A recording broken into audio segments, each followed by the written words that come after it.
can give them to the birds and bees. I want money. I want your money.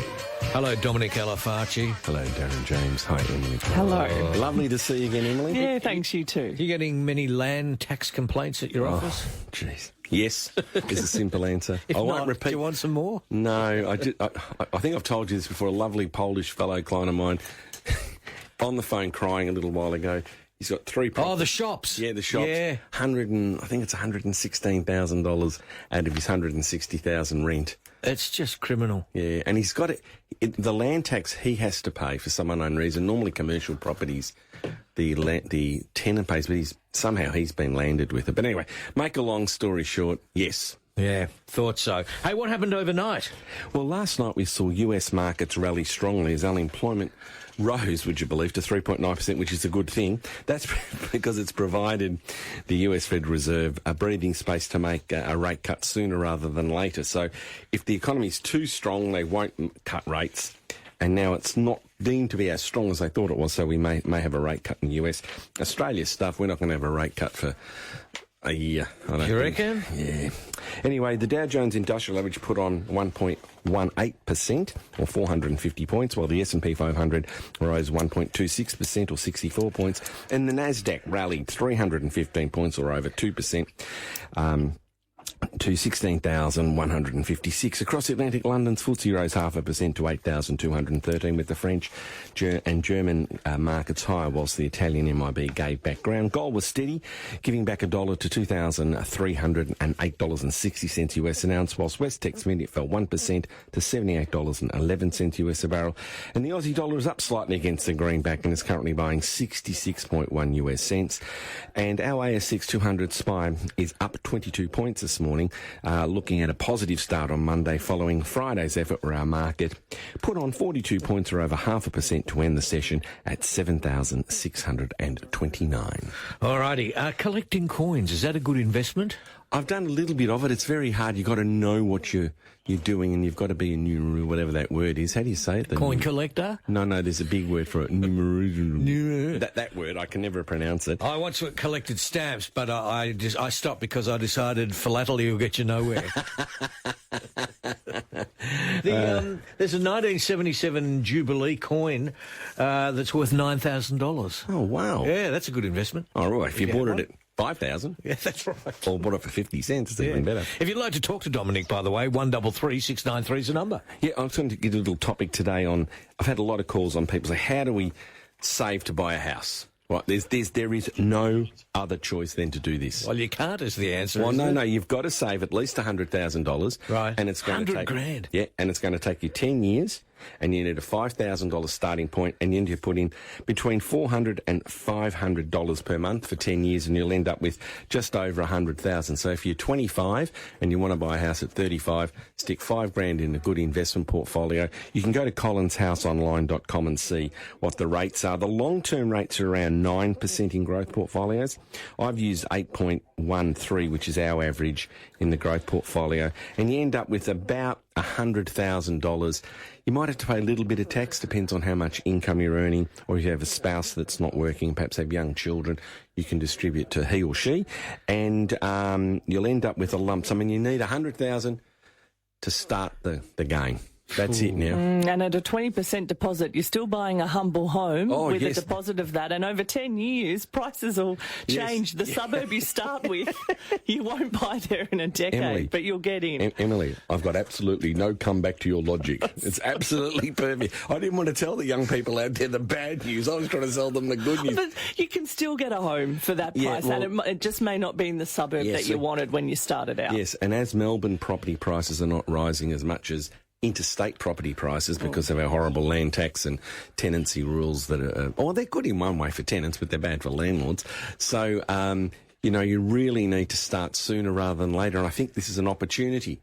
People saying, property prices aren't growing as much in Melbourne as they are in other states. I'm going, why is that bad? If you're a young person or even an older person and you want to buy your first home, start saving now, and hopefully they won't rise too much, as Emily said, and you'll need to double it. Look, $5,000 starting off, and say $500 a month.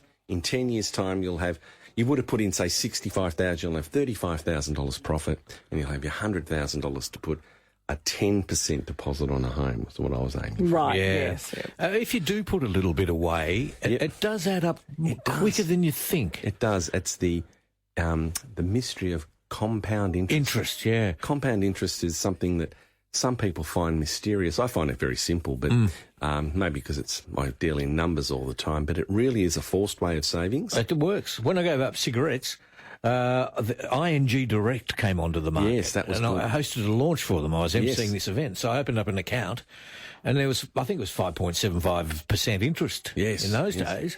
Yeah. And I put my $7 a day that I spent on the evil things, which was $49 a week, 7 sevens are 49, Yep. $50 a week. And before I knew it, I had 10 grand I know, it's amazing. in the blink of an eye. I know, it is a great thing, compound interest, but you need one thing, and it's called patience. Unfortunately, I think the ING ad's coming out again now where there's this young lady and there's a lion that sort of stops her from spending money, and then she puts the money in the lion's mouth. Great graphics, I don't know how to do it. But you need to be patient. So she only sort of, in 10 seconds in the TV commercial, was patient for that period. But then she bought what she wanted to buy because she saved through the ING. We're giving ING. Give them a nice plug. plug. Yeah, absolutely. But they're a good company. Yeah. Dominic Alafaci's there. All of the lines are free. If you call now, you get straight through on 133 693. Eve, good morning. Oh, good morning, Darren. I'd like to ask Dominic, if you've got a second property and it's rented to an elderly relative, do you still pay land tax on it? I don't think you get an exemption, Eve. No. If the property is in your name and it's not the elderly relative's principal place of residence, then I think you're not exempt. But you could look at transferring it to the elderly person's name and then gifting it back to you in their will so that you can avoid the land tax, which you'll probably have to pay stamp duty. Oh, well, that's right. When you So get a they've gift got there. you, Eve, they've got you. Yeah. Marg, good morning. Good morning. My husband's 66 and we still have a mortgage, and we're just wondering, is it worth us drawing from his super to pay it out?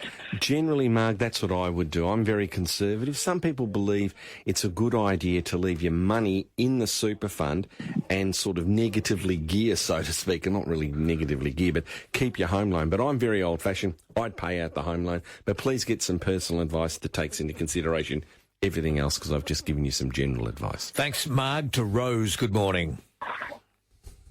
Good morning, Darren and Dominic. Yes, Rose. Just a question regarding we've got a family trust and we have a factory in the family trust name with all our 4 children as beneficiaries. Yep. Looking at possibly selling, but I heard that you can go a different way about it, as selling it to the beneficiaries to save stamp taxes.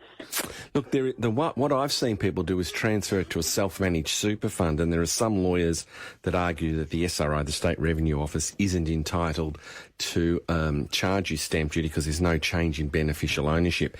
That rule may also apply to what you've thought about. If there's no change in beneficial ownership, that means the people in the trust are the same people that you're going to distribute it to. You may get away with it, but it really depends on the wording in the trust deed, and it depends how gutsy your lawyer is or how conservative they are. So get some legal advice on this, but I have seen it done. There we go. Thanks, Rose. To John, good morning. Good morning, Neil. I got a question. I bought a property and I put in 25% on my daughter's name. Yes? Because we are living on a property, me and wife. We say it's no under rent, no any income, no nothing. And daughter have to pay now land tax. Yeah, that's right. If she's on the title, then the proportion that you own goes onto your land tax sheet, and what she owns. She might get, if she's doesn't have any other property, John, then she may be entitled to an exemption. The only thing is they've dropped the levels right down now, so they're catching a lot of people. I think it's only 60,000. I really can't remember what the minimum used to be. A couple of 100,000 you could have. Now they've dropped it quite low, and maybe your daughter is going to be caught by that, John. But please go to the SRO the State Revenue Office website. There's a little calculator, and you can put your situation in, and it'll tell you whether or not you have to pay land tax. A friend of mine he's got a property and has to pay land tax, and went to the SRO because he couldn't set up the instalment plan of, a monthly payment for the land tax. Apparently you can't do it on Apple computers. Is that right? Yeah, got to use a window. The advice to him, have you got someone you know that's got a Windows computer? Is that right? Yeah, for a land tax of, upwards of 10 grand. I know. Can't do it on his Apple. Oh, gee. Well, maybe he'll have to sell his Apple. We're all going to hell in a handbasket, Dominic. No, we'll be right. We'll get through it. See you, Emily. Bye, boys. See you, Dominic. See you, Darren.